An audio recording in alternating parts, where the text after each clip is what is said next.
नमस्कार। मैं इस वीडियो के माध्यम से आज नरेंद्र मोदी जी को एक मैसेज देना चाहता हूं। आज हम कश्मीरी पंडितों के लिए वर्ल्ड रिफ्यूजी डे है, क्योंकि हम 31 साल से अपने देश में ही रिफ्यूजियों की तरह रह रहे हैं। तो 20 जून पूरे वर्ल्ड में रिफ्यूजी डे मनाया जाता है। तो आज हम कश्मीरी पंडितों ने भी 31 साल के बाद अपना रिफ्यूजी डे मोरन किया है कि हम 31 साल से अपने ही देश में रिफ्यूजियों की तरह रह रहे हैं। अब मैं दूसरे मुद्दे पे आता हूँ। वो है जो आजकल ये चर्चाएं चल रही है मीडिया पे कि ऑल पार्टी डेलीगेशन को बुलाया गया है, माननीय प्रधानमंत्री जी ने बुलाया है। उसमें से सुबह से अटकलें आ रही है जो मीडिया पे भी हाईलाइट हो रही है। महबूबा मुफ्ती ने ऑलरेडी इस प्रपोजल को रिजेक्ट किया है। उसका रीज़न क्या है, जो मेरे को लगता नहीं है कि आज तक कोई भी इस बात को समझ पाया है। ये वही महबूबा है जिनके पिताजी जब वहाँ पे इलेक्शन हुआ था, आप लोगों ने उनके साथ साझा सरकार बनाई थी। इसने कश्मीर के लोगों को धन्यवाद नहीं किया, इसने पाकिस्तान को धन्यवाद किया, इसने हुर्रियत को धन्यवाद किया कि यहाँ पे अच्छी वोटिंग हुई है, पीसफुल वोटिंग हुई है और आपने उनके साथ सरकार बनाई जो 3.5 साल से ऊपर नहीं चल पाई। ये किस मुँह से आएगी? इसका वहाँ बेस ख़त्म हो चुका है, ये एक्सपोज हो चुकी है।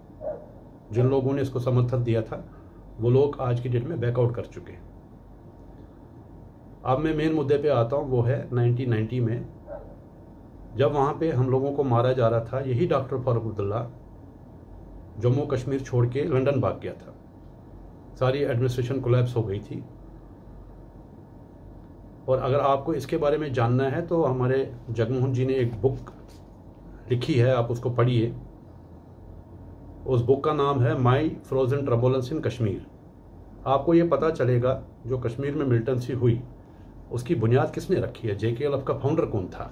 आपको एक एक डिटेल जो उन्होंने उस टाइम पे राजीव गांधी प्राइम मिनिस्टर थे उनको जो इन्फॉर्मेशन दी थी, क्या हुआ? बजाय इसके ऊपर एक्शन लेने के जगमोहन जी को वहाँ से निकाला गया, क्योंकि वो सच्चा इंसान था। उन्होंने सच्चाई है सेंट्रल गवर्नमेंट के सामने रखी। ये वही फारूक अब्दुल्ला है, जैसे मैंने कल वाले वीडियो में आप लोगों से शेयर किया था, कि जिसने कुछ दिन पहले स्टेटमेंट दिया था कि 370 की बहाली के लिए हम चाइना से मदद लेंगे। मोदी जी, शायद आपको याद होगा जब आप प्रधानमंत्री का इलेक्शन लड़ रहे थे 2014 में, ये फारूक अब्दुल्ला हर मीडिया के ऊपर एक ही स्टेटमेंट दे रहा था कि जो भी मोदी जी को वोट डालेगा उसको चुल्लू पर पानी में डूब मरना चाहिए। क्या हमें इनके साथ दोबारा बात करनी चाहिए? यही लोग हैं कि जिनको कश्मीर में कश्मीर के लोगों ने रिजेक्ट किया है, क्योंकि उनको समझ आ गई मोदी जी, उनको उम्मीदें जग गई हैं। तभी मैंने कल वाले वीडियो में भी बोला, जब इनको पिंजरे में डाला गया कोई पत्थरबाजी नहीं हुई, कोई आगजनी नहीं हुई, जिसके लिए ये लोग धमकियां दे रहे थे। खासकर महबूबा बोल रही थी कि यहाँ की खून की नदियाँ बहेंगी, यहाँ भारत के झंडे को कोई कंधा देने वाला नहीं होगा। क्या हमें इन लोगों से बात करनी है?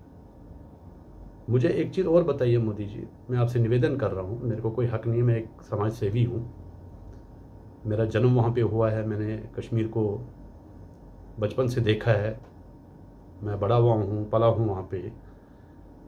यही फारूक अब्दुल्ला है जिसने 1984 में राजीव गांधी के साथ एकॉर्ड किया और कश्मीर में इन्होंने जॉइंट इलेक्शन लगा। उस एकॉर्ड को बोलते थे राजीव फारूक एकॉर्ड। जब वहाँ के लोग नाराज़ हो गए इनकी करप्शन से, इनकी मिस एडमिनिस्ट्रेशन से, तो वहाँ पे एक पार्टी बनी थी मुस्लिम यूनाइटेड फ्रंट। वो भी इलेक्शन में उन्होंने भी पार्टिसिपेट किया था, लेकिन सेंटर की रिमोट की वजह से उनके सारे कैंडिडेट्स को हराया गया। जो एक बुनियाद थी कश्मीर में जहाँ से गन कल्चर आया। जो सईद सलाउद्दीन आज पाकिस्तान में बैठ के कश्मीर में मिलिटेंसी चला रहा है, वो सलाउद्दीन भी एक कैंडिडेट था। वही एक बुनियाद थी जहाँ से कश्मीर में गन कल्चर आया, टेररिज्म शुरू हुआ। तो आपको नहीं लग रहा कि हम उसी डायरेक्शन में जा रहे हैं कि आज अगर वहाँ के लोगों का हम दिल जीतने के बजाय उनके ऊपर इन लोगों को थोक रहे हैं जिन लोगों को उन्होंने रिजेक्ट किया? ये बहुत बड़ी गलती कर रहे हैं जो भी आपके एडवाइज़र हैं जम्मू कश्मीर में। मुझे नहीं पता उनको क्या अपनी पॉलिटिकल एम्बिशंस है,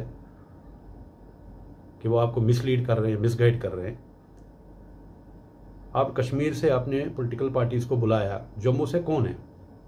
कि जम्मू को हमेशा 70 साल से निगलेक्ट किया गया। जम्मू से आपके वही हैं जो यस मैन है, हिज मास्टर्स वॉइस है, जो बीजेपी के वहाँ पे चाहे एमएलए हो रहे हों, मिनिस्टर रहे हों, वो तो एचएमवी हैं। वो क्या बोलेंगे? उन्होंने तो वही बोलना, उनको तो सर हिलाना है।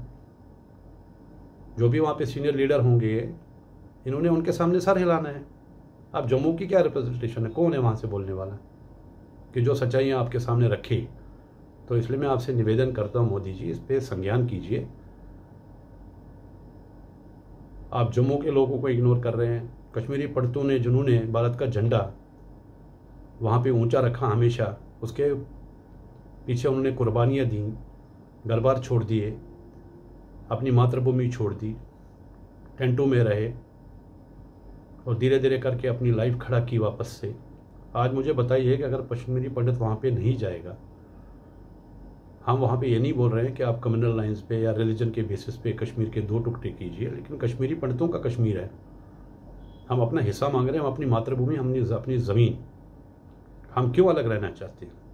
क्योंकि ये हमारी जो लास्ट 90 में माइग्रेशन हुई है, ये हमारी पहली नहीं थी मोदी जी, ये हमारी 8वीं माइग्रेशन थी। हमारे को पाकिस्तान से लोग नहीं आए थे मारने के लिए, हमारे को हमारे ही लोगों ने मारा, जिनके साथ हम पढ़ते थे, उठते थे, बैठते थे। तो इस बात पे आप संज्ञान कीजिए मोदी जी कि जब तक आप कश्मीर के 2 हिस्से नहीं करेंगे और 2 यूनिटरीज में डिवाइड नहीं करेंगे, जम्मू को उनका हक नहीं देंगे as a separate state, Jammu Kashmir का कोई इलाज नहीं है, कोई नहीं हो सकता है।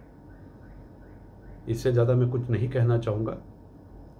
बाकी आप खुद प्रधानमंत्री हैं, आप सब जानते हैं, मैं तो एक समाज सेवी हूँ, बट मैंने जो एक्सपीरियंस किया है मैं आपसे शेयर कर रहा हूँ। बहुत बहुत धन्यवाद। जय हिंद, जय कश्मीर, जय भारत।